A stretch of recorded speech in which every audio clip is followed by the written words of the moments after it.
তুমি মেসেজ দিতে দেরি করলে বা মেসেজ সিন করতে দেরি করলে বা ফোন ওয়েটিংয়ে পেলে, যে মানুষটা হুট করে রেগে যায় সেই মানুষটা তোমাকে ভালোবাসে।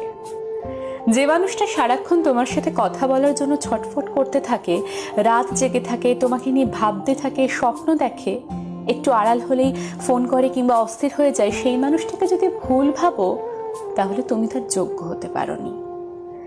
যে যাকে যখন চায়, যে মুহূর্তে চায়, যে সময়ে চায়, ঠিক সেই সময় মানুষটাকে না পেলে রাগ হয়, অভিমান হয়। আর তখন তুমি যদি তার অভিমান কিংবা রাগটাকে গ্রহণ করতে না পারো, উল্টে তার সাথে রাগারাগি করো, তাহলে তুমি তাকে ভালোবাসতে পারোনি। তোমার ফেসবুক আইডিতে কে কি কমেন্ট করলো, কে রিয়্যাক্ট করলো, তুমি কি রিপ্লাই দিলে, তুমি কোথায় কি রিয়্যাক্ট দিলে, কি কমেন্ট করলে, এসব কিন্তু মানুষ এমনি এমনি নজর রাখে না।